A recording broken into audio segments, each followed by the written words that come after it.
Oh my goodness. Hi. OMG! Look who's here. I can't believe it. Is it Thursday? It is Thursday. Leigh-A, you're back. Yes. Hello. Hello. We haven't seen you since we celebrated your birthday. Yeah. How you been? We've been lifing, but so happy to be here. I think last week she was probably just continuing that birthday celebration, right? Oh yeah, sure. That's exactly what it was. Totally. Birthday month. 100%. The birthday month. Yep. Birthday month. I was just deliberately avoiding the embarrassment of seeing the calendar flipped to my month. Why would that be embarrassing? You and Rob were both like, oh my God, I don't want to see this. And as I was like flipping the calendar to my page, I was like, oh, this is why they were saying that. Like, yeah, it is a little weird. I mean, having never been a centerfold spread before, it's just a strange feeling to, but also like a good feeling knowing that like you're like part of your friends' lives for a whole month. There's that too. So there's both of those things, right? You're like, oh God, I'm sitting on your walls in offices and houses and stuff. And but at the same time, it's like, oh, I'm sitting on walls in your office and house. I'm like a part of your family for a month. That's kind of fun. Who has this in their office? I want to know. Like my sister. People. Like not your home office. My sister has it at her work office, and I actually need to call her and ask her and be like, so, because people, she said like, oh yeah, people stop by and are like, what is that? And then she explains it, and I was like, did you tell them your sister's in it? And she's like, I can't remember if she said yes or no. But I know she said that in October we were going to have a conversation to see what everybody's reactions were. And I'm just like, I don't know if I want to do this. Yeah. I mean, the Tweeter of Chaos put it on their wall. So obviously. It's definitely in that office. Well, and, you know, not to brag, but mine was Priyanka's favorite. So it's true. It was. I just think it'd be a great, like you said with your sister, I think it would be a great conversation starter. Like I work not with other people, so. But if I did, I would totally put that up in my little cubicle if I had one. Yeah. Well, Kid Rand was very excited to see you. Aww. Yay. I love that little shit. He was. Did he like toast me with ranch dressing? Gross. No, we don't have any of that in our house. Good. No. No. So now that we've gone on and on about the calendar and me, how was you guys this week? I don't know. I feel like there's so many things going on. There's my like threshold for like withstanding tragic events is pretty like full. My ability to like, and so with like multiple hurricanes and potential election drama that has pretty big consequences, like all of those things are just like, I feel like for me they're just weighing on me. And plus like there's some like work struggles too and stuff. My family's doing pretty good. But as everything else just feels, at least for me right now, it feels a little heavy. Feels a little heavy. So I get that. Heavy. I appreciate the Thursday moment to like recharge with you guys and find some joy and laughter and just get my fix. Yay. Right to the veins. I want you both into my veins. Right. Yeah. Yeah. I mean, we do like blood, so. We do. That is true. I mean, I'm happy to take the blood. We need to. But love it. For now, I'll just think about it. Yeah. Rob is gonna be here too. but we think he fell asleep. Well, he You went to guys that know, I play mean, last night. I guess So- we'll find out next week. But he went and saw a play last night in did. London with a bunch of Wheel of Time fans. So making us all jealous yet again. So I think we'll just have to wait a week to find out how that went. And get an update on O'Near the kitty. So if you aren't in the Malkier Talks Discord, Rob has been posting incessantly and none of us are complaining about his new cat, and we are just all absolutely in love with O'Near, which is Star in the old tongue. We won't say too much. We'll let him do all the bragging next time he's on the show. Yeah. I mean, I'm Oh, sure, like, if we don't have a ton of Daily Dale next week, which, I mean, I can't imagine we won't, but if we don't, we can have a feature on the cat. We Cat feature. totally should. I would love that. Yeah. Yeah. Props There's to a the cat in my pussies. house It's a walking new- around it's with a a new cone thing. on his head. Oh, who's there going? It's got Yeah. Did you all hear that? I don't think they heard you. His balls got obliterated. How's he taking the cone? He's really funny. He tries to keep walking backwards, hoping that if he walks backwards, the cone will come off of his head. But he's not providing any force for it. He just walks backwards. And I'm like, you're dumb. I think your brain was baked living on the street in the heat of summer. Yeah. Poor thing. He needs Cat Swing to teach him some tricks, because I swear to God, she got out of every contraption that the vets gave me. So Oh, they really? gave me a bodysuit, and I even safety pinned it all together so that it A was impossible bodysuit? to get off. Yeah, there's this surgical bodysuit that's supposed to be better because it keeps it covered, like the wound covered Yeah. and protected. She got out of that. She got out of 2 different types of cones, and then finally it was just like I had to isolate her in the bathroom. So there wasn't a lot of places for her to go. They're like, don't let her jump on things. I was like, she's a cat. I don't know how to do that. I've got 4 other cats. I don't know what you want me to do. Well, glad she's okay now.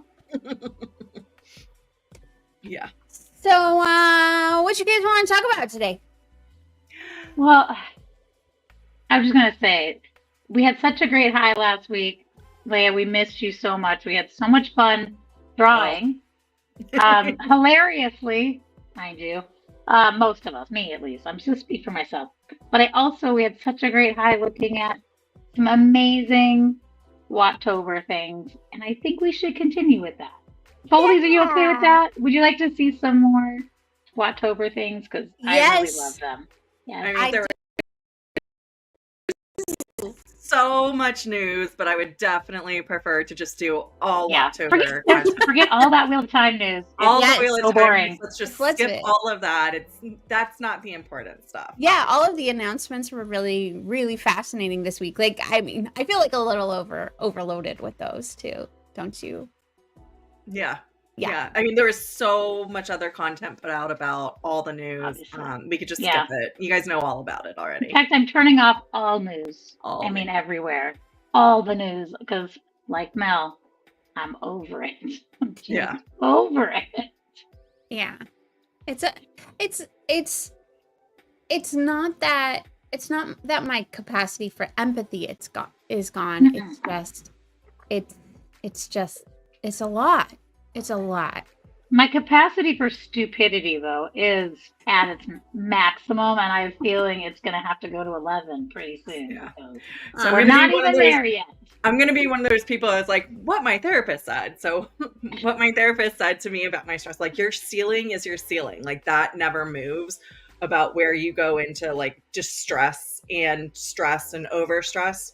So, but where your base level, your floor is, that can move. So if you're on vacation or whatever and everything's just cool and your floor is like down here, so you've got so much until you bounce up through that ceiling.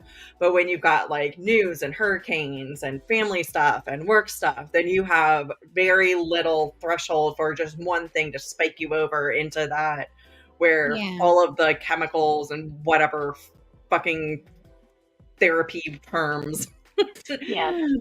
all the technical terms that I obviously know. But yeah, so like I feel like election season especially, and all the Yeah. natural disasters and just worrying about your friends and family, like Yeah. everybody's right here. You've got very, if not like even higher. So It's like when you have to be around the stone dogs. You're right here. yeah, I'm at the exactly. stone dog level right now. Just So saying. true. Mm-hmm. Just saying. What do you All think? right. Should we show some peaceful, beautiful, not all peaceful, but lovely Yes. art? Let's do it. Yeah. Let's do it. Wait, there's a video that we do for this. I don't know. Where is it? Crap. I can put it on the screen, but you have to push play on it. So I'll wait till you Wait, find it. I have to push play? On the video that you're sharing. Yeah. Oh no! Don't we do the intro for the Daily Veil? Oh, are we intro? Oh, we want Sure, that. intro All it up. Let's go. Let's do it.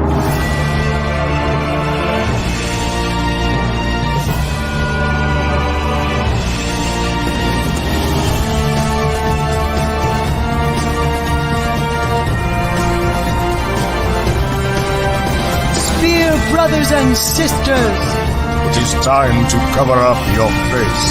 for the wheel of time has news, and we shall dance the spears with it. This is the Daily Veil.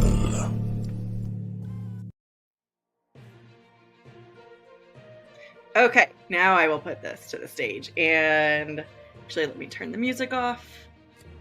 I don't know how Rob does this so smoothly. And then go press play, and hopefully the volume works. Those Wetlanders have time to do things like this while we're out killing people. Can you guys hear it? Did you and Uno have fun last night? Of course, girl.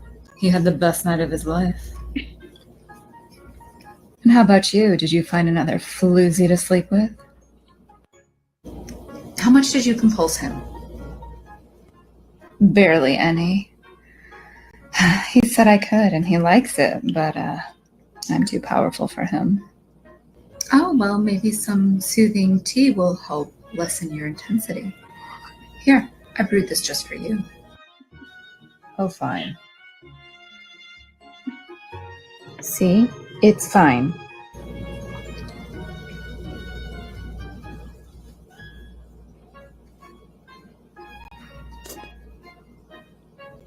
Minty. This is acceptable. It's dessert week.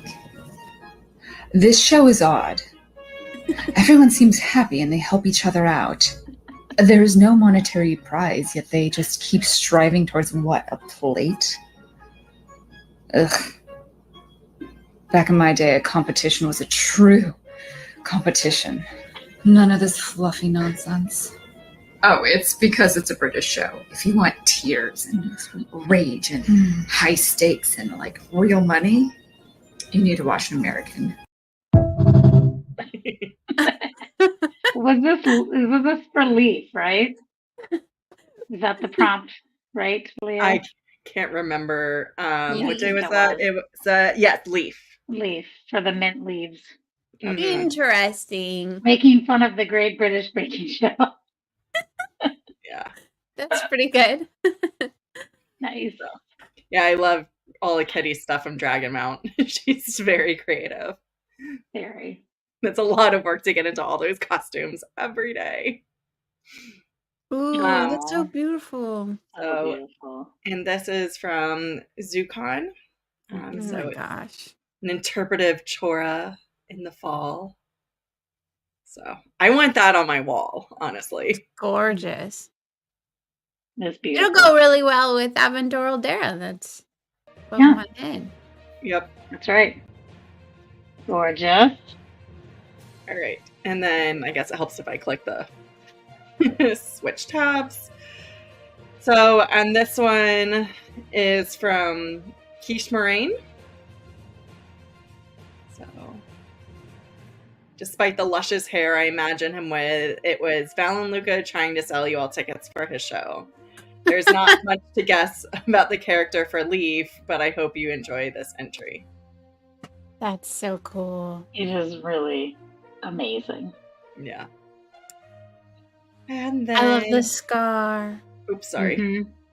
Let me know if I'm going too fast. No, you're good. You're good. So Watt Wiki, another Leaf one. I discovered an interesting tidbit today. RJ did not include a word for leaf in the Old Tongue. Out of curiosity, I checked the word for page, i.e. a leaf from a book. In Spanish, hoya, did I say that right? Can also be used for both. So another Cool. amazing one that could easily be put on wall art. And then this one is This also is my favorite. from Watt Wiki. Taking a trip to Exotic Mayan a day later than planned. This map is to scale, but with various non-canon and cheeky Easter eggs in the place of names. I can't help but think of Florida when designing this. And then he included a bunch of facts about Mayan in the text. And a lot of veins are in Florida. I mean, man. Yeah. Very veiny. Veiny. And Veiny. lots of hilly regions. Lots of very hilly regions, especially Yeah. by Petona. It's Yeah. amazing. It's a little, more fuzzy up at the top there in the drowned lands. It's amazing how it does that. I really love that the alligators have exclamation points above their head. Look out, alligator! Here. It's so good. Yeah, there are some really funny titles in this. True. City. good. I don't know if we got quite so many Mayan or city names as we have here. It's I think it was just basically Mayan. No, Yeah. that's what I'm saying. Like he gave it some more Oh, yeah. landmarks. Hmm. Yes, absolutely. All right, so moving on to the next one. This is from our very own Spud Monkey. The Bite Me's poor Matt getting eaten alive and not looking very happy about it. No. And have you But he noticed has that some very lacy cuffs. So he has some great lacy cuffs? Do we notice what's in the lacy cuffs? Oh, yes. You There see? is a nice little Mhm. butt rock So Mhm. good, Spuds. right there. Very appropriate. Every image, I'm just searching for the butt rock now. True. That's so clever. I mean, I don't know how he works it into every picture. I don't Also, think I've he's even just found really that everyone. talented. I True. believe it. So good. Yeah, I don't know how he does one every single day, and they all look so amazing. So, yeah, everybody in chat is also very much appreciating the art. So good. Okay. You know, he should take off his clothes and then he would be less What? bitchin'. Spuds, you Not heard it Spuds, first. Matt, Take off your Matt. clothes. Not No, you heard it first. I mean, if you At first, I want thought to. you meant Spud too. I was like, does that make drawing easier? Like, if you do it in the nude? I don't know. I'm sure that's a I thing don't for know. people. Maybe I inspiring. Just get a naked Matt every once in a while. Naked Matt. All right. I'm mad So, about that. and then there were so many, so like we couldn't show them all, but this will be the last one we'll be showing for today. But another Bite Me, very different take on. And this is by Joe from Twatcast. So good. So I'm gonna have to put my wolf ears back on for that. Yeah. Get him. Get him. Ooh. Like that fool. So, and That's those so cool how he got that like white effect. Like the Yeah. entire other background is Cool. gray and then just the white pop. Mhm. That's yeah, the white and the red are they stand out so much. cool. God. And the shadow shading is really neat. Mhm. Yeah, it's really good. I love the little on the pants, like the Yeah. little designs there. Yeah. That texture's nice. Cool. You guys I are all wanna- so talented. Thank you for entertaining us all month. Yes, thank you, everyone. You know, it should just be like a Watt year. You know, just Right. I mean, you don't have to do it every I day, mean, but feel There free to. isn't really. I know. True. Is there any other Daily Veal news? No, not really. No. No news. Kevin said in chat that he has a theory about the release date being April 10th and 11th. And apparently, if you go to Kevin's Twitter page, you can see the justification for it. It's pinned on his page. So, Kevin and his sneaky news. yeah. So sneaky. And we know that if there's anybody who's connected to the Tweeter of Chaos, There we go. Find it. That is not the right Kevin. That is not. There's so many wonderful Kevins. Great out there. Genghis beef. Oh, okay, that I knew it was Kangas something. Jeez. Great. We can do it, guys. We can do it. I know it. All right, I I got it. I got You it. got it. Okay. All right. Excellent. Oh, that was a lot of work. Oh, but I got to put it on the screen. Wait, what, Goat Brother? What did you just say? Sorry, I got distracted by Goat Brother's comment. Wait, there's multiple parts? Oh my god. Season 3 of The Wheel of Time will return on Thursday, April 10th, Friday, April 11th, 2025. Why? It's a whole thread. Oh my goodness. Oh my god. All right, Kevin, you're gonna have to come on next week to explain this to us. 'Cause Yes. this is I way think too so. complicated. You You should. dissect your theories, Kevin. This is way too complicated to do just off the cuff. Okay, so Yosha and Maddie are also in New York at New York Comic Con. Is that happening this week? I am a mess, obviously. I have Not no paying idea. attention. Trying to hide from. Is that All the on news. like the Twitter feeds and I just don't know it? How do we know that? Goat Brother, you're so smart. Goat Brother he's keeping tabs on everything. He is. He's a Let's super sleuth.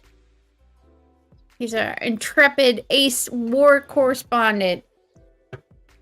It's true. Okay, Oh, well, God, there's scroll some down. news from the Foldies. Thank you, Foldies. Appreciate you. Foldies are on top Thank of you, it. As Foldies. always. We definitely did our research this week. That's right. Okay, anyway, next thing. They What are. are we doing next? Foldies Should on we do a top. cleansing? A After cleansing. Yeah. all the Cleanse stress. me. Cleanse you. Butt rock.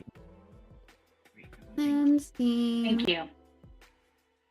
And should A we longer do our... cleansing? Just Yes, a a longer one?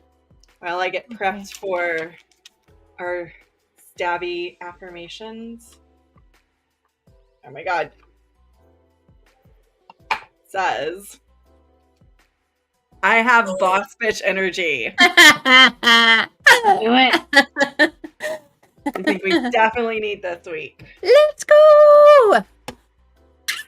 You guys got I love boss that. bitch energy? Boss bitch energy in here? Oh, I do. What? You do have boss bitch energy today. Maybe all the time. I do like it when you order me around. True. I like ordering you around too. Wise one all over us.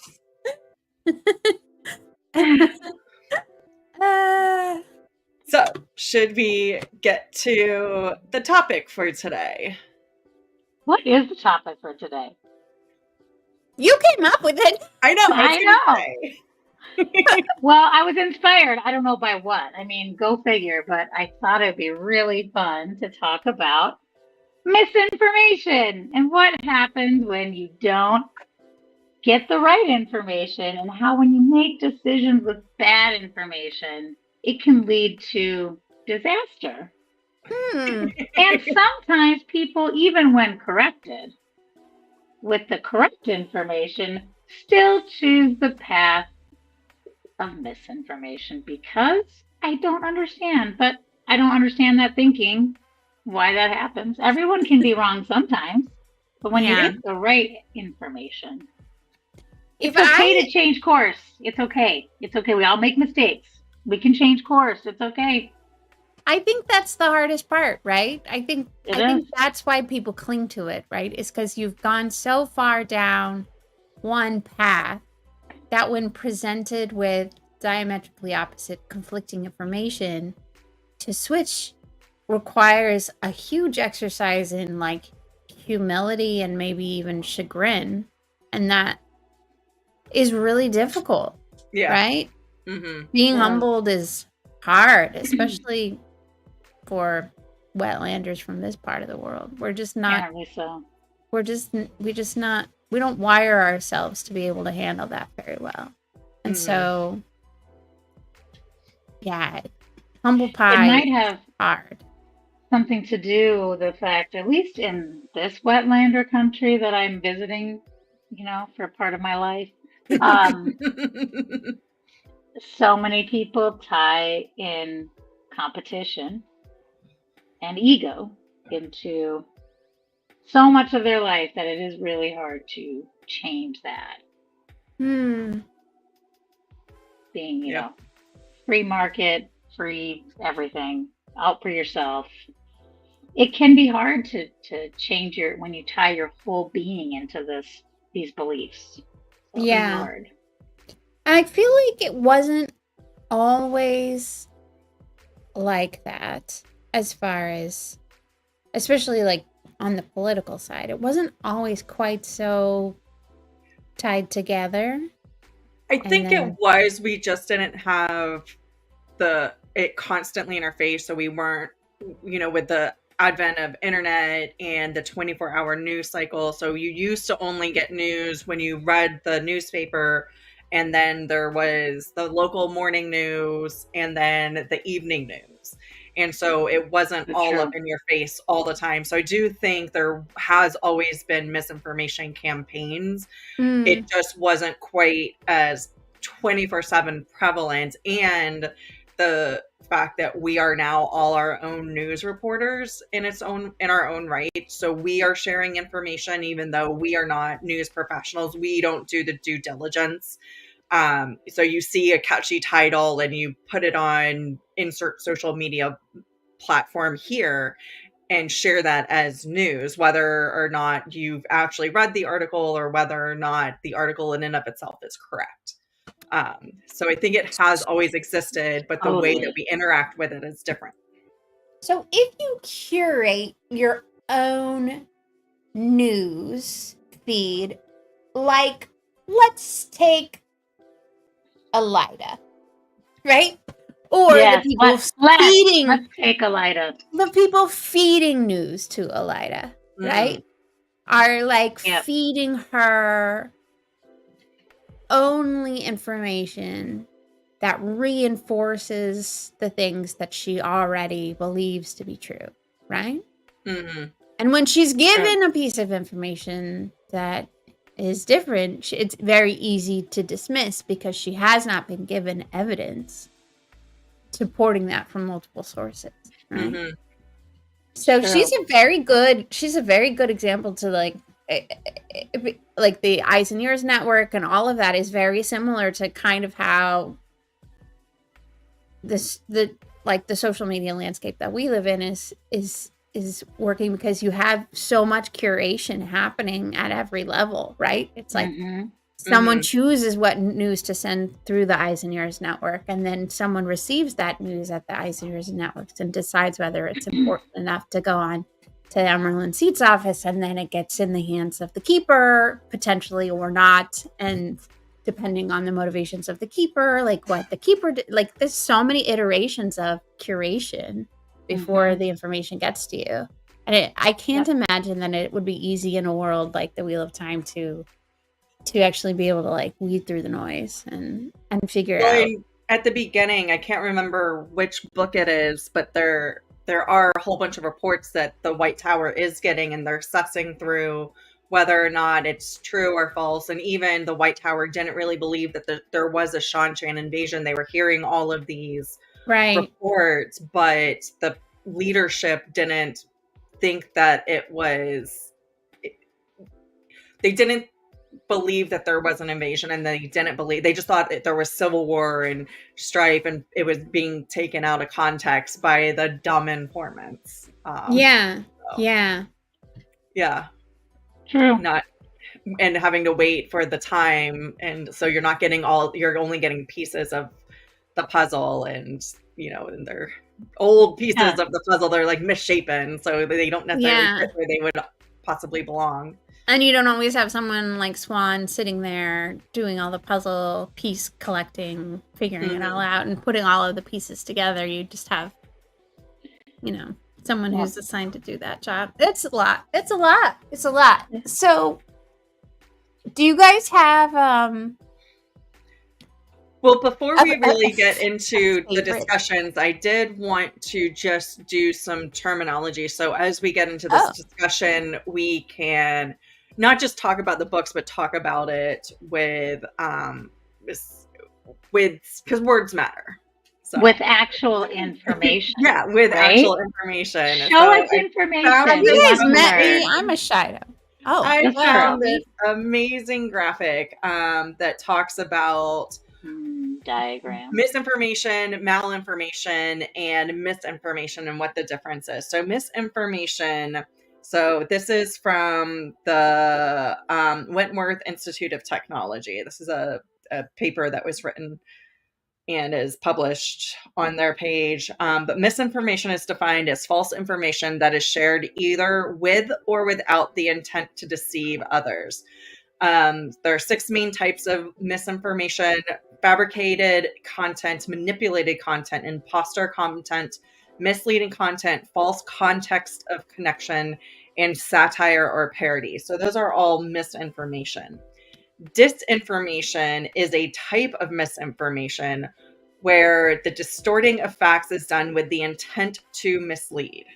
So those are the main differences between disinformation, misinformation, and then malinformation is another word that is used that is basically the facts just taken out of context, which again, that happens a lot in the books, but it leads to somebody might experience the communication as malinformation, and then as they're communicating with other people, it becomes misinformation or disinformation. So I wanted to make sure that as we discuss, some of our favorite or least favorite plot lines, I think all revolve around. So it's all about intent, basically, the intent. Differentiation between them. Okay. Yeah. So again, malinformation. You need to fact check our lingo tonight, Leigh-A. You have that. Yeah. Thank you. I appreciate this. Yeah. Yeah, and again, I think this is very important, especially in real life, as we're talking. People assign, they're like, oh, you're spreading false news or fake news or whatever. Well, is it malinformation, misinformation, or disinformation? Is there an intent? Are you just saying something out of context?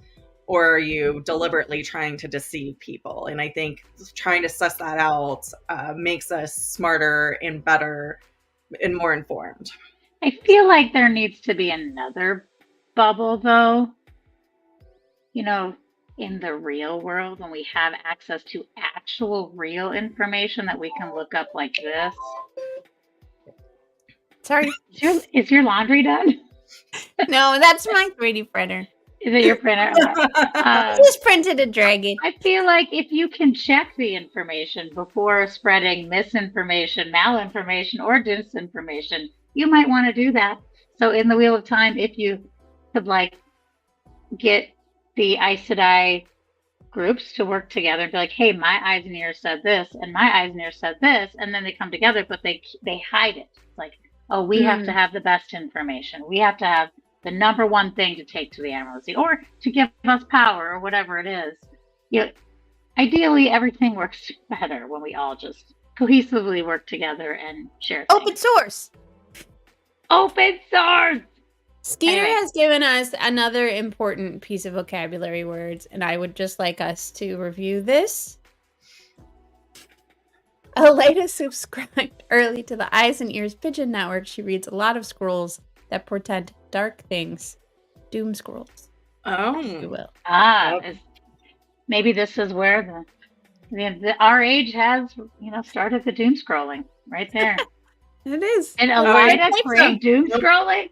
Gnoming Garden also has another term for us. There is also just drunk information, which is we should add that bubble. Drunk. That's like down here. That's like that's on the boob. It's This right boob. here. I think I think it's connected to the malinformation. So like just out of context, like there were words that existed at some point and were used, but maybe it's not. I think when you're drunk, though, you're intending to harm. So that's why it's malinformation and not misinformation or disinformation. So but malinformation to mislead, harm, or manipulate. It says on your thing. Out of context. It's based on a fact. So it's based on that fact. So it's a type of misinformation. But you're only taking a part of it. This is why I like this diagram, because now we can be like, no, it is so helpful. That's useful. Keep that in the background as we discuss. I will. Okay, so Aleida. Do you guys have a particular Aleida? I don't know how to say the right word now. Decision? Aleida thing that you would like to there were so many instances of it. Like she definitely deliberately misled the White Tower and the leadership of many things, but she was also the recipient on the receiving side of misinformation and disinformation and malinformation. So like we'd probably have to narrow it down to a specific. Yeah, I mean, she had so many groups that were trying to control her, obviously, and put her where they wanted her to be. But so even they before could that, move right? forward that. Well, and I think deliberately like misunderstanding her own interpretation or taking part of it out of context, her own prophecies, right? Yeah. Well, how do we, like in the Wheel of Time? How do we? I just realized I'm about to lose power. Can't do that. No, don't do that. How does somebody who has prophecies, like, how do they know what's not real? Like, wouldn't it be real? Like, it's got to be real. But I think Egwene's a good, like, she knows when she's dreaming that she doesn't always understand the interpretations. And I think that's part of her humility, that she understands that she doesn't understand, whereas Aleida very much overestimates her abilities and thinks that she is correct. Yeah. So and I feel like if we're talking about Aleida and her interpretation of her prophecies, I don't know if, and as she goes forward, because that's why she attached herself to the Tricons, because it was the royal family of Andor, I believe. The prophecy relating to that, meaning to grain, not Morghese. So exactly. And so I think that would maybe not even be misinformation. That comes in like maybe self-misinformation or self-delusion. So we're just not really... I think that fits a lot with what Amis was talking about. Having information, but deliberately choosing to not take all of that context. Mm-hmm. Using only the part of it that suits your needs as opposed to... Mm-hmm. I think, honestly, Aleida tried to do what she thought originally, maybe not when she got to the tower, but or when she became Amerlin, but I think she tried when she got the prophecy to do what she thought was best with the information, but it's not like she had like a little key and was like, okay, my prophecy this means this, she made bad choices and didn't understand it, and that's human. But then she goes on to continue to just make bad choices with the information she's given. not even Ooh, question some of the. I think part of being intelligent doesn't mean you have, a PhD or anything. It's like questioning the information you have and talking through it and reaching out to people with different views, different knowledge levels of different subjects. And I don't think she did that at all. Like, I think she Yeah. was just Yeah. like, oh, you're telling me this? Done. Let's make decisions for everybody because of that. Yeah. Yeah, and That's why Kevin, I think she agree. moves into that. Confirmation bias is the word for it. And I think that's Yeah. the self-delusion that she continues to have, and it gets worse as she gains power. Like, she really believes that she is right. Hello, Hi. Rob. So apparently I Good misinformed morning. myself of when we start. So, or I misinformed my sleep of when it should end. I suppose depends how you want to word it. So yeah, we're having a good time, and my camera is effed. So I miss my blue light partner. there we yeah. Wow. So sorry about being late, everybody. That's Did I miss okay. Okay. That's We're okay. just We're glad chatting. you're here. We're talking about Elida and how she both misinterpreted her own prophecies, but also limited the information that came towards her. Yeah, confirmation bias, as Kevin pointed out, to confirm the things that she thought were important and not. And then I think as she progresses, like as she becomes Amerlin, she then uses her confirmation bias as she's ingesting information and turns it into disinformation. She is deliberately misleading people, even though that's what she deposed Suan for. Yeah. Why don't we show Rob the graph, the diagram? I brown eyes. Diagram. We're Nice. getting all diagrammy tonight. I love a good diagram. Oh, this is great. This is actually, this is the different types of information that people often only think these days of misinformation, but disinformation and malinformation. Oh, I hadn't considered malinformation when we decided to do this. That's a great idea. Yeah. Somebody's smart on this team. I just used the Googles and found a diagram. So do you have an Elida misinformation, disinformation, or malinformation that then led to another person acting on that information in a way? I'm just gonna like slow roll us into what everyone assumes this episode's about. Well, people use in a different way than they that then created negative thing. The example that I'm thinking of, it actually accidentally created a positive thing. So when Elida went to Pavara trying to get her to investigate Alviarin, so using some of the information that she had, but also just not explaining what she was talking about, she didn't communicate effectively with Pavara what she wanted to do, which would have kind of been may or may not have been a bad thing. But Pavara takes what the mumbo jumbo of words that Elida was saying, and it's like, oh, she wants me to search for dark friends. Cool. Like, Black Aja. Got it. I can do that. Thank God for Pavara. Yeah. So that misinformation accidentally turns into a good thing, but possibly in the wrong hands. If she had gone to somebody else, that misinformation would have been bad. Elida is not happy with the results of that. I don't think she even really realizes what the results are. She didn't believe it was true. Yeah. Egwene's able to capitalize on it. But sure. Yeah. That is... Yeah, like, throw that chart back up again for...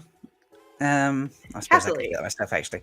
So, she's sent Pavara on a search, obviously, to root out stuff against Alviarin. Mm-hmm.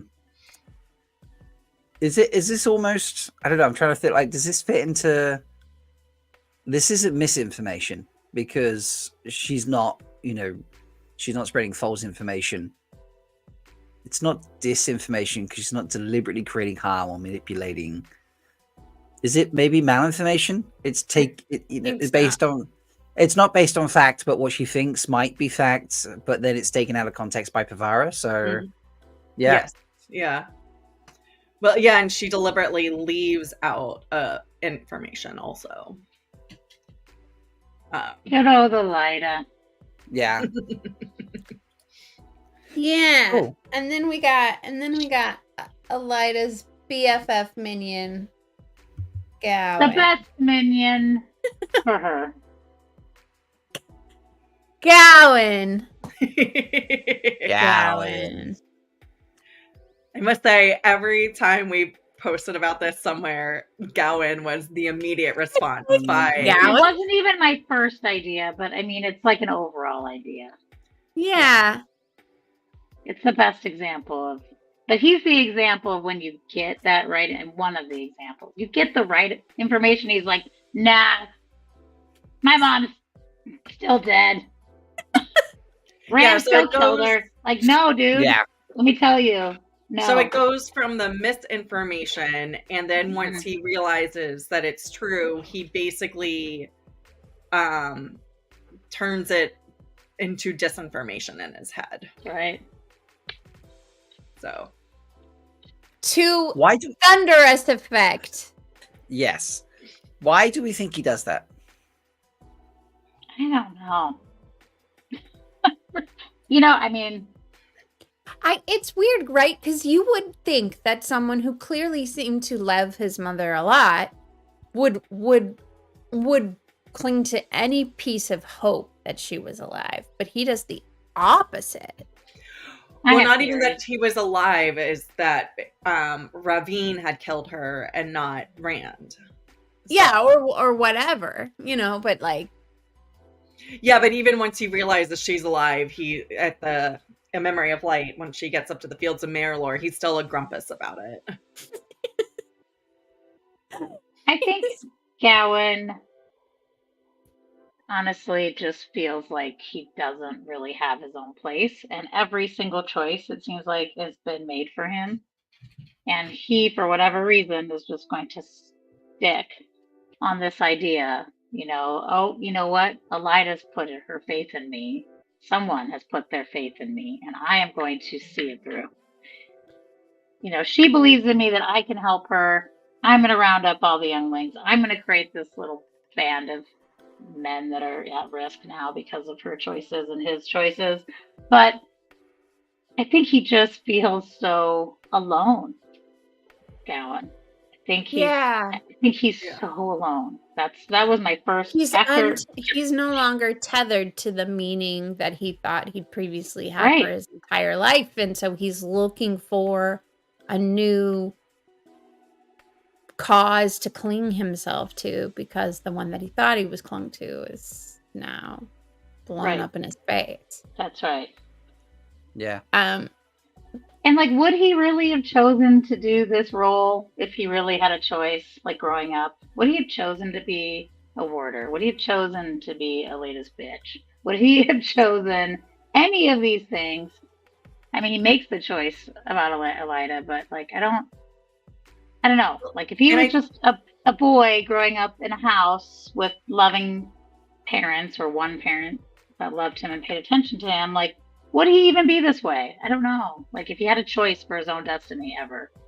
Like, I think he's also the perfect example of what Mel was talking about earlier, where people, once they get the correct information, they just choose to dig in and they just refuse to believe it. And Gowan is the perfect example of that. It's like, no, there's no way I'm wrong. There's no way that I have been misled, that I had wrong information. I am right. And I am like, and he lets that anger, he can't let go of that anger. And so, like, as annoying as he is, he's a realistic character in that way, because we see people like that all the time. They just refuse to believe once, like, they, like, it's like, no, here is the correct information. Here is proof that what you believe is wrong. And that's why he's so frustrating, I think. Yeah, but I mean, on top of that, especially for Gowan, like he made choices and took people's lives based on the Right. information he was given. So if he has to go back and reassess the facts that the facts that he were given were incorrect, then he then has to deal with the fact that all the choices he made based on that incorrect information that he clung to over and over again caused people's deaths, caused lots of people's deaths. Yeah. It makes me think, you know how they say, you commit one crime that leads to another crime, that leads to another crime. And eventually you're so deep into crimes and criminal activity that you're like, well, I can never dig my way out of this, because I can't say no at this stage because I've done all of these things. So like, in for a penny, in for a pound almost type thing. He's in that sort of like situation, like, he's convinced, believed, whatever he's, justified to himself and getting to where he is.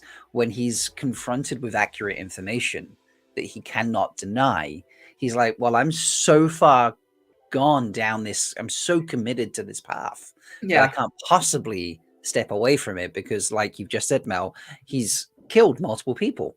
He's committed various acts that really he killed his mentor. That really committed him to this path. And if he says, okay, this has been entirely wrong, I made a mistake, he then also has to,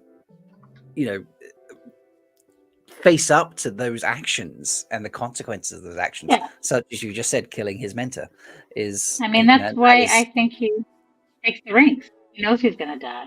I think in his mind, not only does he take them to save, if he ever needs to, Egwene at some point, I think he's like, you know what, like at that moment, he's like, fuck it. I'm going to do something good. I totally fucked up. And this is what I'm going to do. This is my last chance to do anything good. I don't think it equates, making up for everything he did. But I think in that moment, at first I was like, oh, he's just an idiot for putting all these rings on, But I think honestly, he was like, this is my suicide mission, pretty much. Like, I deserve. Maybe trying to meet his toe, I suppose. He's trying to meet his toe. My God, did we just have a conversation about how Gowan needs to be a little better understood, and he's not actually? I think most people need to be a little more understood in general. Are we so committed to the path that Gowan sucks that now we can't admit that maybe? Oh, he still sucks. Totally sucks. I like this. What Noman Garden said also. I always have to be right could have been from some badly learned Prince lesson. Yeah, I could see that. Yeah. That's valid. There is that kind of leadership style, like that you like once you commit to something, especially in like a militaristic context. Once you commit to something, you have to see it through. You've committed to it. You have to stay the course, because otherwise could cause even worse disaster, right? So there is maybe some sort of poor information there. I want to throw up while we're talking about still we're just rounding on the end of it of this for Gowan, Glenn's comment from earlier. In order to redeem Gowan in some extent to the show, I hope that the show has Raven kill Morghese in front of people disguised as Rand, and then Gowan might seem a little more reasonable. Do we what do we think about that? That might be an interesting choice for the show. That would be interesting, and that would be disinformation. So, yeah. And I could see disinformation being a key, a key method of, or just a key, a key point in a Forsaken's sort of playbook of, what I'm going to get up to. Absolutely. I think it would be hard from the show perspective, it would be hard to pull off him doing that in front of like multiple people, but potentially him only doing it in front of Gowan could work, because if more than one person sees it, then you've got all of these splinters of different people believing that Rand did it, not just the one guy. I'm also just kind of path. I'm kind of fine with that whole plot line just being cut, because I don't think it really contributes to the end of the story. And there's so much in, like, so many micro plot lines in the Wheel of Time that I think that would be easily removed and save, that they've only got 1 hour 8 times a season. And the end goal of it just doesn't really do much. Yeah, the payoff to that situation really links into like the whole Molden payoff and such, doesn't it? So if you remove a lot of some of the key components of those moments, those payoff moments, then you can just eliminate that entire story, and then you can eliminate multiple characters as well. I suppose really it depends how they play out, whether they put both princes, and how they want to play out Perrin's story long term. Those two factors, like if they don't put the princes in, if they just put like, what if they combine them or just put one of them in, that instantly removes a lot of that. And if they take Perrin in a very different direction for redemption of his arc, then it could very much not need to have that redemption moment for Gawain, because it just wouldn't fit with where Perrin goes. So well, I think Ravine killing Morghese is important, but I think the Gawain part of it isn't important. Yeah. So like the whole Morghese disappearing somehow and people thinking she's dead is important for Elaine and her ascension. But the whole Gawain piece is a complete side branch of that plot line and doesn't really do anything besides make us all mad. Yeah, we're getting a little sidetracked here. I'd love to talk about not that I'm not the let's not sidetrack Nazi, but there's a lot of more misinformation stuff we can talk about. I just want to say one last thing about that. I will agree completely with Nolan Garden. I think that we need to have awful characters that don't get redeemed. There are things that need to be changed from these books, but I think people like Tuon and Gawain need to stay yucky. Because there are people like that in the world that don't change, and I think people should be disgusted by them, and we shouldn't make everything hunky dory. They need to stay. I'm totally in agreement. Yes. Anyway, that's my last thing. Okay. What other I love that. Information, malinformation, disinformation do Can we have? talk about Savannah and the Wise Ones? Is that that seems appropriate for the show. Why For not? the show, absolutely. Yeah. Crazy. She's horrible. So for those who don't remember this plot line, I mean, what are you doing watching our show? But also, you stumbled onto us by accident, in which case please like, subscribe, and be here every Thursday night at 9 p.m. Eastern, unlike me tonight when I wasn't here at 9 p.m. Eastern, but you made it. 9 p.m., 10 p.m., it's fine. Literally in the group chat, I just suddenly put "fuck my life." Sorry. We were just like, he's asleep. Like, we didn't even try to wake you up. Sometimes we try to wake him up. We're just honestly, I got a cat this week, and he likes sleeping at the top of the stairs. Apparently, I hope eventually he will sleep on the bed. But I got up and he just sort of went. I just gave me a look like, "Why are you up?" You're going to learn. But yes, Savannah. Yes. Yeah. So Savannah convinces an entire group of, wise Shido wise ones. Specifically Shido wise ones, but wise ones nonetheless. People who have gone through Ruidian, we assume, and learned the history of the Aiel and all of that, and then gone and done their own personal history. Anyway, I've gone through the whole rigmarole. She somehow manages to convince a whole group of them that to go against Aiel culture and murder one of their own in an attempt to convince the rest of the wise ones to join in the fight against the Aes Sedai at Dumais Wells.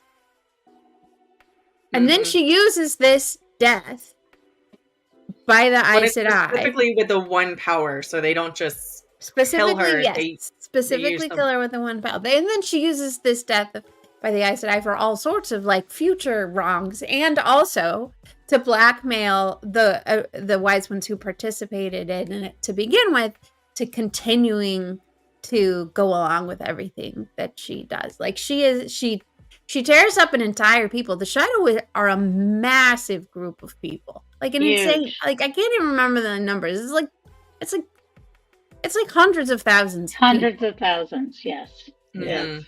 They're up there in And- like, I think they're like top 5 in terms of size of clan or something, aren't they? Like, Yeah, they're one of the Yeah. larger clans. they're one of Yeah. the larger ones. Huge. And all of that, and their entire purpose as a group is waylaid by this act of, what are we deciding this is? Is this disinformation, malinformation? What is this? Definitely. So, Definitely disinformation, disinformation. Yeah. deliberately created to harm, manipulate, and mislead. Mhm. Yeah. Yeah, so Yeah. like you say, she blackmails the other Wise ones. well, I don't, so she doesn't blackmail them to do the initial act, but she uses the act to blackmail them to then Right. create disinformation. She convinces them to do the initial act, though. Yeah, she Mhm. convinces them to do the initial act, then blackmails them with that act, and then as a result of that blackmail, they spread disinformation and misinformation. I think she pretty much covers the fucking gamut, if you ask me. She is. I'm not gonna lie. Yeah, I she think probably she's horrible, it's but I'm impressed. because there are moments her where she's skill like, level. this wise one was killed with the one power. Who else could have done that? And that's based on facts. Like, the portion like, the wise one was killed with the one power. That is fact. Mhm. That she was killed with one power, but Yeah. But not by the Aes Sedai. not by the Aes Sedai, and that's where she starts lying. But she could, I'm sure at some point she's just said that, or others have just said that. Oh, yeah, they were killed with the one power. So that's based on fact, but taken out of context, to mislead. And then she's deliberately added information in there, and she's deliberately spread false information in there. So I think she hits all three with this simple act against, and it makes them do it as well. Like, blackmail them, the ones involved, to, I think, just spread misinformation and disinformation. Mm-hmm. Yeah. And then the entire Shido people, like, via their wise ones who tell them this information, go and get Shame themselves on her. rolling ring of earth and fired. Yeah. So Is the there- disinformation leads to them spreading misinformation. Yeah. Mhm. Is there? I'm curious. Is there? I mean, I'm sure there's, other misinformation, disinformation, whatever, that is largely as impactful as this is. Is there anything else that maybe hits all three the way Savannah hits all three like this? And is there another piece in the books where all three are hit with a single act? I think I have one. Okay. But I don't know if it's to such a negative conclusion, but what Suwan and Leanne do when they bring Logain to Saladar and start spreading the information about how the Red Aja deliberately stilled him and were out, like, created him and then stilled him. So showing that was definitely, I think it started, it was disinformation and or malinformation in the context that they wanted to take down Elida and the Red Aja. And then sharing that to the local nobles and spreading that information, the disinformation that was given to those nobles, disinformation and malinformation. So again, just depending on the source. So the disinformation that Suwan gave to Logain turned, I think that was malinformation on his side, and then on her side, and then I would argue maybe so she's using disinformation, so she's deliberately creating information for Logain, all right, to manipulate him. And it's also malinformation because, like, there were Red Aja that had done it in the past, so using that fact. So whatever, to mislead I can't remember. him. And Whatever that manipulate him, term that, like, there was a big thing that the White Tower kind of kept hush hush. So the Aes Sedai all believed it. They were like, "Oh shit, that's still going on." Like, we thought we had put an end to that, and swept it under the rug. So yeah, I suppose when you're doing like depending on how strong it is, disinformation or malinformation, or if you do both, that naturally folds misinformation in. Well, I mean, disinformation is both, obviously. But Yeah, I mean, Logain at that point becomes the spreader of misinformation. yes. yeah, But to his defense, believable, right? Oh yeah. But I mean, that is the key to all does these. he ever get these three. corrected? I don't remember. no, I don't think he ever does he? No. Because he They never escaped. tell him the truth. Yeah, I feel like at some point he just realizes that not all Aes Sedai are like that, and even probably not all Reds like that. I imagine. Yeah.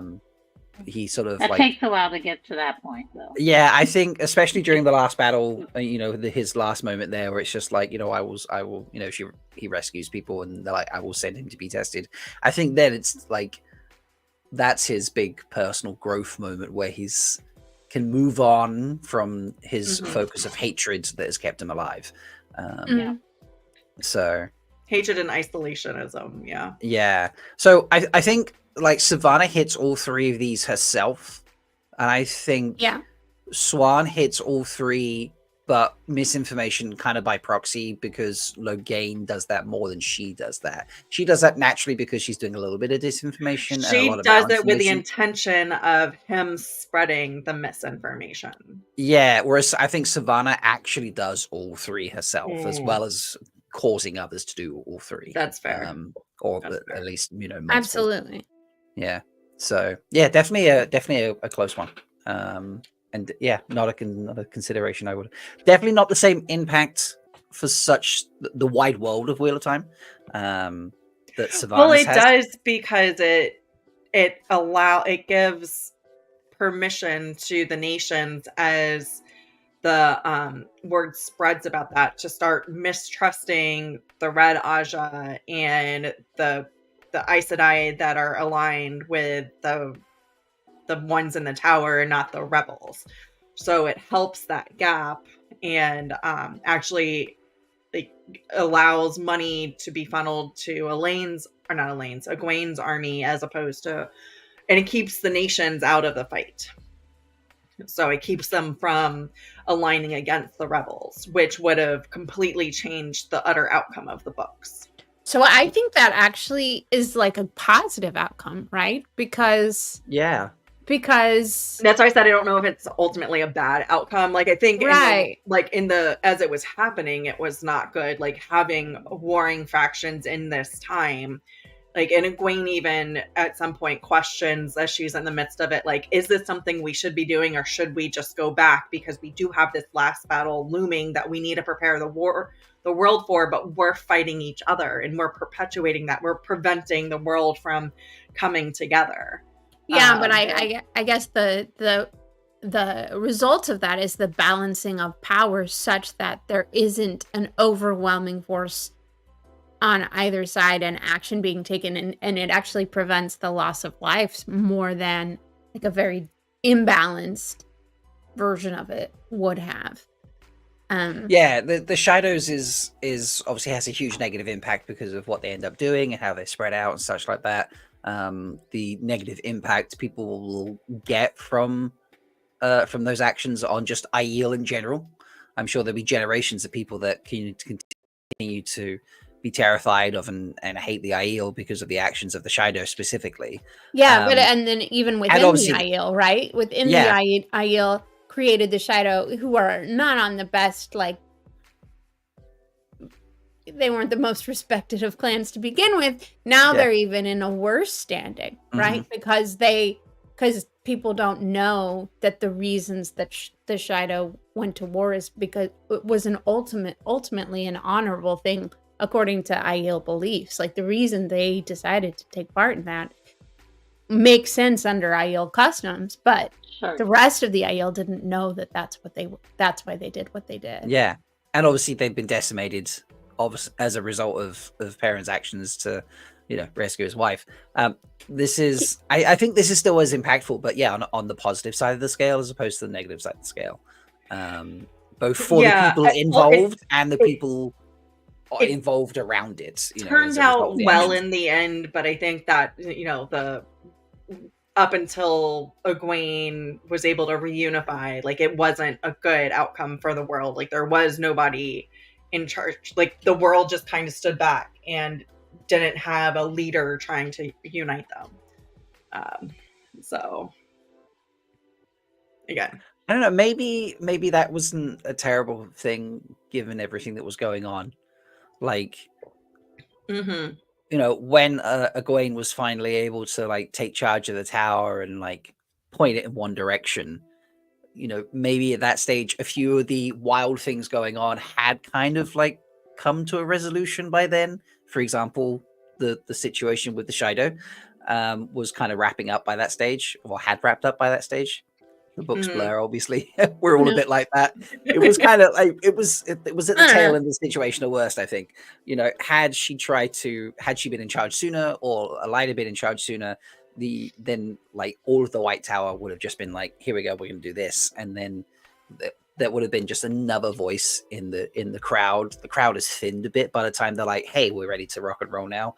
Mm-hmm. So maybe it was a good thing that there was no one kind of like guiding at that stage, and they were kind of just on the side doing their own thing for a hot second. I don't know. That sounds like a different debate.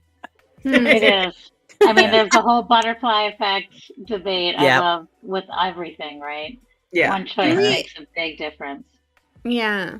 Can we pull up like Blind and Fool's comment about the Koreathon cycle? Yeah, and I've got that constant- highlighted, both of them, because he corrects himself. So the Seanchan Koreathon cycle is misinformation, and he reckons disinformation instead. So pop the chart back up. So misinformation is false information that spreads regardless of intent. Disinformation is deliberately created to harm, manipulate, or mislead. I think he might have been right. Maybe malinformation. I don't know, but like No. that's the thing is like how much of it is factual? How much? Kind of like the Ben Gesserit like prophecies in Dune, right? How much of the Koreathon cycle and all of the different types of prophecies that are in the Wheel of Time were planted, right? Do we think that potentially they could have been planted by the Dark One or Forsaken, Ishii, and like all of those, or at least the manipulation of the interpretation of those things could have been skewed by any number of influential, like, you know, you're talking about the layers of telephone that go through generations. Myths becoming legends, like the Koreathon cycle itself can be manipulated by the right people at the right time. Yeah, and I think to understand which one we would put it under, we really need to understand the origins of it. So, like, I think we just make an assumption that it was by possibly Ishii or one of his minions. So, and that would be disinformation because it's deliberately intended to create harm, manipulated, or misled.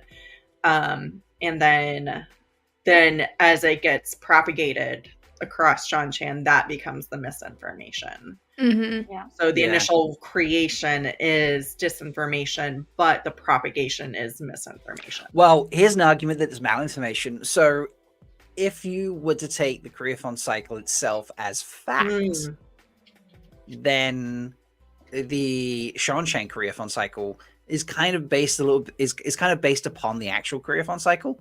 It's just then the individual no, because false information's added or like things are changed, and thus then false, even if the original Koreathon cycle is fact, which it's not. It's a prediction, and predictions are not fact.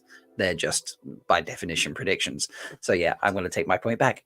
Can I just say, I love this discussion. This is such a good discussion. I love all of you.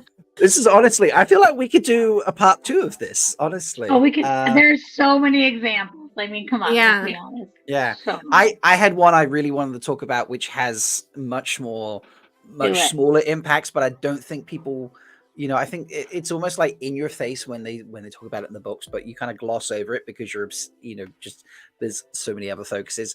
And I want to talk about Matt and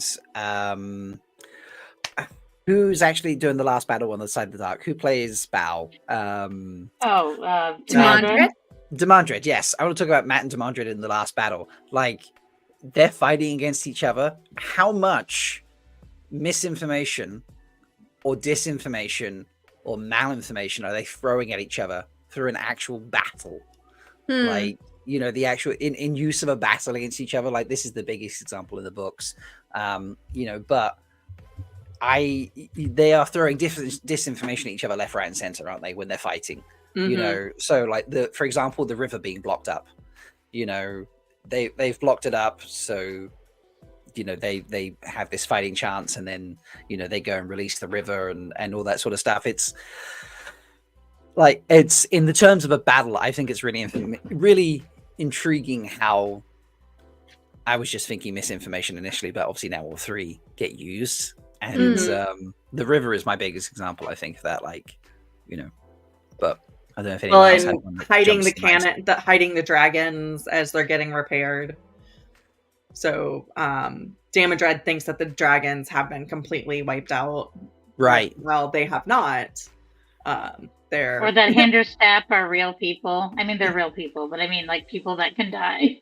Yeah, like, think of that. That's really people a are gonna, bunch of that's gonna spread disinformation. through the army, and they'll be like, but it was the same people, the exact same people again. And I was gonna be like, no, that can't be right, and others are gonna believe it. And then there's stories of, like, you know, unkillable people fighting in the army and such, and you know, it's gonna be very small scale, small moments, but it can have large impacts.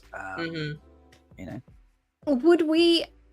I'm really curious about Leigh-A's perspective on this as a student of military history. Would we consider, like, in the same context that we're considering all of these other actions as disinformation, malinformation, etc., would you consider those things as and define those by those things in the context of war, or would you just chalk it all up to this is war and this is strategy, right? Yeah.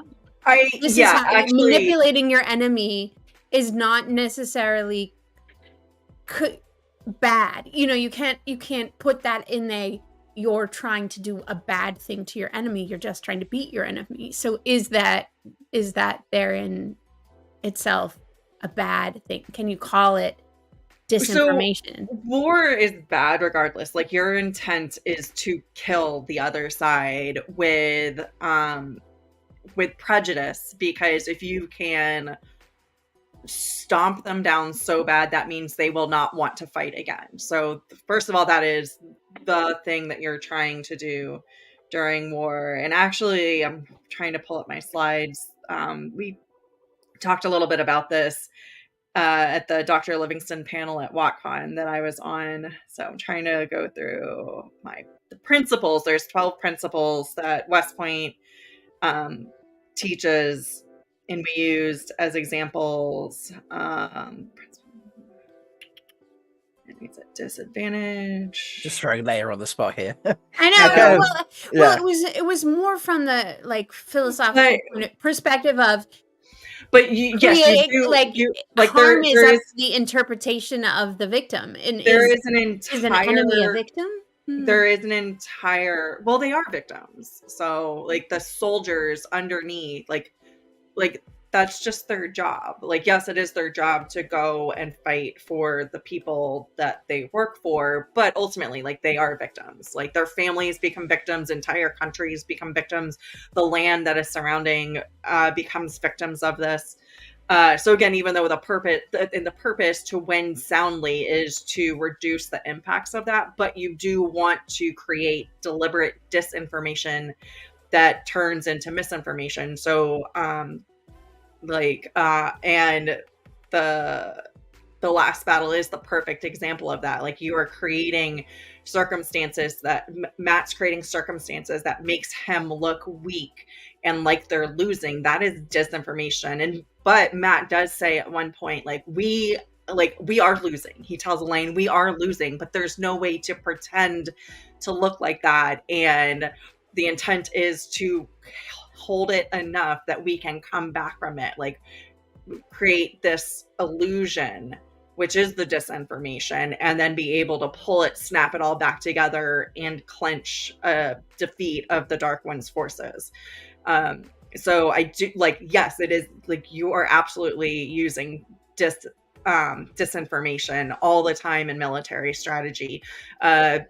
Even with intelligence, like there's intelligence and counterintelligence. So you are like if you can find somebody who is spying on you, you want to deliberately, you don't want to take them out. You want to start feeding them disinformation and misinformation. Misinformation, sometimes disinformation. So, but just so that the people, your adversaries, don't understand what your actual capabilities or your stances. So like there is manipulation that way.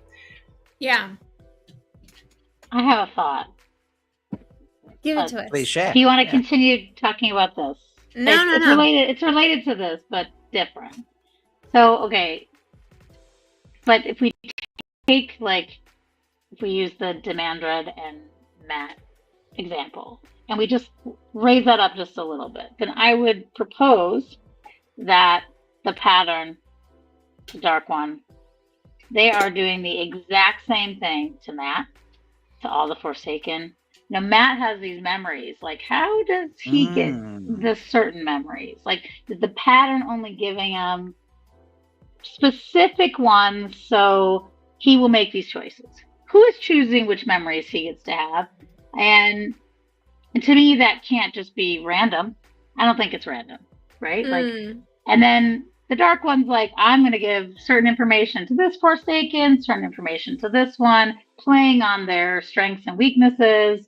You know, it's like, I don't love the puppet type of mentality, but like, that is really, I feel, what happens. Like, why doesn't Matt get, like, maybe he does and he just doesn't talk about it, but like, you know, maybe he gets other information that we don't hear about, but like the stuff he gets to fight this battle, maybe there are other things he should have got, or maybe not. Maybe there are things he shouldn't have got. You know, who's deciding that? The pattern as a being to, you know, propel this forward. You know, it's like then all of a sudden, you know, I know that it's kind of always there anyway, but like that whole, you know, you don't think of the pattern as a manipulator so much, but it really is. Like, it's manipulating this whole story. Even the Dark One. So like, yeah. So what is the intent of the pattern in doing so? Yeah, the pattern is not intending to deliberately harm well, it is deliberately trying to manipulate people. Yeah, we don't know. That's a really good Moraine that the pattern just wants balance. So that's why for a while Rand's, like, the things that happen around Rand are good and bad. But then once he goes through the veins of gold and he decides to fight on the side of light, that in order to counter all the bad bubbles of evil that the Dark One is putting up, everything that happens around Rand is just good. So, like, hypothetically, again, if you believe Moraine, you don't have to, but if you believe her, the pattern is just wants balance. The pattern just wants everything to be even. It doesn't want good. It doesn't want evil. It's the forces of the Creator and the Dark One that are providing the force of good and the force of evil, if you believe Moraine. I wonder if there's another word out there for when someone is manipulated by information, but with the intention of, you know, either creating balance, such as the pattern is after, or to create a positive outcome. Like, is there another word for that? Does that, because I'm looking at these, obviously the options we have here, you know, misinformation is false information. Okay, the pattern might be dropping false information, but I'm inclined to think probably not if it's after balance. Disinformation is deliberately created to harm, manipulate is the word I'm looking at there, or mislead, you know, and the pattern, you know, Taviran are manipulated by the pattern. That's pretty much expressly in the text. And everyone around Taviran. Yeah, and they're manipulated by Taviran. Be another bubble on the other side of misinformation that overlaps. So, like, I was curious if there's more of these. Malinformation might, you know, it's based on fact, but taking out they're only given partial information about things sometimes, even by the pattern. Matt's memories are not explained to him. He just has those memories, and he then takes that information, and those memories we believe are facts. And he's manipulated by those memories as a result. Rand is manipulated by, what he knows. So, yeah. So I guess if you take the more general definition of the word manipulate, then disinformation and malinformation could both be applied to the pattern.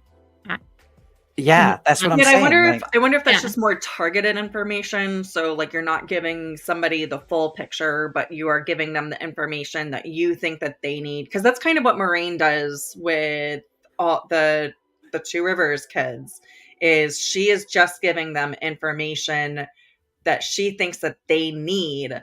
It's not the whole picture. It is intended to manipulate, but to a positive outcome. Yeah.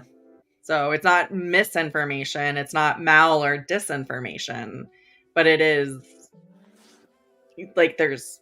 Yeah. Like, and it's not incorrect information either. So like she is telling them the truth, but just she's cherry picking the facts.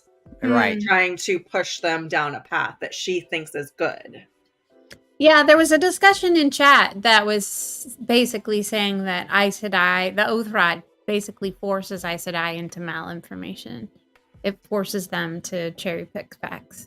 Yes. And it's not always malinformation. Yeah. So like it's not always because like there's not an intent to harm always. I mean sometimes. Yeah, but if you take the more broader definition of manipulate isn't always necessarily negative.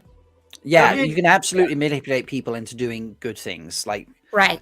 Whether they're a good person or a bad person, if you cherry pick information for them, they, in a broad sense, you can make them do, certain actions as a result, not necessarily specific actions, but broad actions in the direction you want. And that direction can have a positive impact, even if they don't want to have a positive impact because of the information you've cherry picked for them. So yeah, malinformation is I never considered the Oath Rod would fall into this discussion quite so strongly like that, but yeah. Yeah. Is there any other case of a situation happening with people in the Wheel of Time where they're forced into one of those categories then as a result? There are. I would say Varen. So many. Yeah, Varen and her. I mean in the broad sense, like Aes Sedai are pushed into the malinformation category because of the Oath Rods. Is there another group of people pushed into, for example, disinformation because of something, or misinformation because something? I'm not sure there is. I feel like there are, but I'm the Tuatha. Okay, which one are they pushed into? So they're searching for the song, right? Uh-huh. And they're pushed into this nomadic life, right? For a thing that... Oh, is this misinformation? Because the song doesn't exist anymore? No longer exists, right? Yeah, but they think it does. Something that no longer exists. So that's false information that spreads regardless of the intent. Like, I think did someone tell them it existed, but they didn't? I don't remember. They knew that it existed at one point, but because like this is at least 2 or 3 generations into the breaking, that they didn't need to sing the songs to grow the trees anymore, so they didn't need to do that communal with the Nim, so that they know. But I think that the old timers like told the stories of it, but they didn't share the song because there was no point in doing the singing, and it was probably dangerous to do that, because I think I remember it took like almost all day for them to stand around the fields and sing these songs. And they got lost as a result through the breaking. Because no one had shared it very much. So they had this story of these songs but they didn't, and then they eventually lost what the purpose of the songs was. So they just know there's a song that they're looking for. Yeah, exactly. And I choose not to believe that though. Like the Oath Rod forces you to speak in terms that you can't say certain things or whatever. But much like exiting any sort of like cultish subcultural political contextual group in modern times, right? Exiting that belief system, whatever that belief system is, regardless of the foundation of that belief may have been truth at one point, but now it has morphed so many times that who even knows what the truth is. There are cultural and societal consequences to stating your disbelief and then being forced to basically become an exile from your community. For athletes choosing no longer to believe that truth, right? Or I think Like-Blinded Fool actually brought up the actual misinformation that comes out of that history. It's not like the Tinkers, yes, like they miscontextualize what their history was. They just lose the history, which is something, you know, like we've lost a lot of the oral traditions and all that sort of stuff. But I think what Like-Blinded Fool brings up is the suppression of information, that the Wise One and clan chiefs actually know the facts. Like they are able to see back in the past that the Tinkers can't. And so they are spreading misinformation, not with an intent to harm. Like they actually think the information will harm their people. So that's why they suppress the information and don't share it. So the Aiel, they allow the Aiel to believe that they've always been this warrior culture when it's not true. Like that's why they don't pick up swords. Or maybe they're just waiting for the Karakarn to come in because they know that's going to happen eventually. So they just continue to go by the playbook. This is such a so many theories. I'd love to do a part 2 of this if I'm honest. Yeah, I think so too. I think it would be good. And I think we've laid some good groundwork. I think Foldies should come up with more ideas. I say we should do this on November 7th because we'll probably need this type of conversation to distract us from whatever's going on then. Yeah.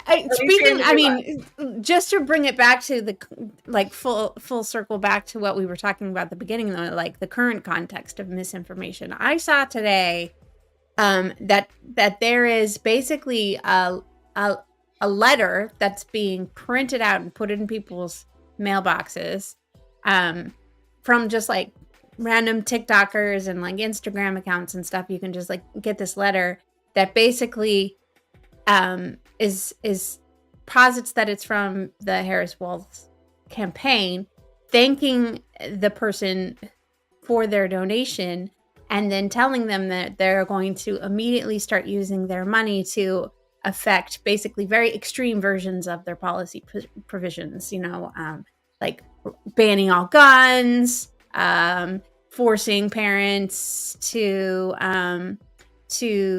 allow their children gender reassignment surgery or face criminal consequences, like taking all of those positions and like flipping them. And this is getting put into people's mailboxes and it looks official and people are taking it as fact, and something like opening all the borders and allowing all the immigrants to come in, like things that are clearly not true, but is a deliberate piece of propaganda trying to manipulate people. Disinformation, and I was staring at it today. Savannah creating these things. Very Savannah. Very Savannah. Yeah. Very Savannah, like taking extreme versions of true policy provisions and taking it to the like nth degree to Okay, so really mission then for part 2 of this discussion, when maybe we get a little more, I suppose, nitty gritty or more granular, depends how you want to, on certain areas. Foldies and folks who just caught this episode, just generally, who are not maybe here every week, but have found this an interesting discussion, please comment below with examples from the books that you can think of, or different ways of discussing the 3 types of information we've mentioned tonight, or more, if there are other bubbles that can get added to this, or like adjacent bubbles maybe that like kind of crossover but aren't actually fully overlapping, like they're cousin bubbles, I suppose might be a word to use. Sister bubbles, sister wives, I don't know, like I'm trying to use Nail term, it's not working. You do. The bubbles are going to get You big. have G for trying. You have G I want more bubbles, okay? All the bubbles. All the bubbles. But yeah, if you know more terms of information, if that's something that you've studied, at some Like point the and you wanna- Hurricane Sharpie bubble. We need Hurricane that Sharpie one. bubble, yeah, sure, bring it in. But yeah, like please pop it in the chat your story. The different. If you think it's different information that someone's using in the books that we've talked about tonight, you're like, actually, I think it would be this or that type of thing. Please put that in chat as well. We will do a follow-up episode, not necessarily next week. I think we want to maybe like spitball ideas and throw together some proper, like almost like make a thesis discussion out of this. I don't know. Like this is really cool. Thank you, Amis, for suggesting this. This is such a good idea based on what's happening, all the things that are happening in the real world. Well, you've been wanting to do a book discussion for a while, and we just wow, that takes a lot of work to do the research for that. It does, yeah, and it's not that I don't love the general discussions, but I do enjoy diving into books now and again. Me too. And this was such a great way to do that. So yeah, thank you. And for folks who have contributed, I appreciate it tonight. Like Blinded Fool, I tried to update the hurricane to Miss Florida for Sharpie, but didn't work. Please, folks, if you're in Florida, please let us know you're okay. I know that's been a rough time. Light Blinded Fool, did you make the Sharpie design phallic enough? Because I think you need to do that. If you don't do it phallic enough, and it needs to be gold. It also needs to be gold. Gold. Yeah, it's got to be a very. That felt very phallic for a second there. I'm so sorry about the tip of your knife. All right, shall we wrap it up there, folks? Yeah. Yeah. All right. Thank you for joining us. I will find a way to meet my toe for being late. And until next time, folks, may you always find love, water, and shade. Bye.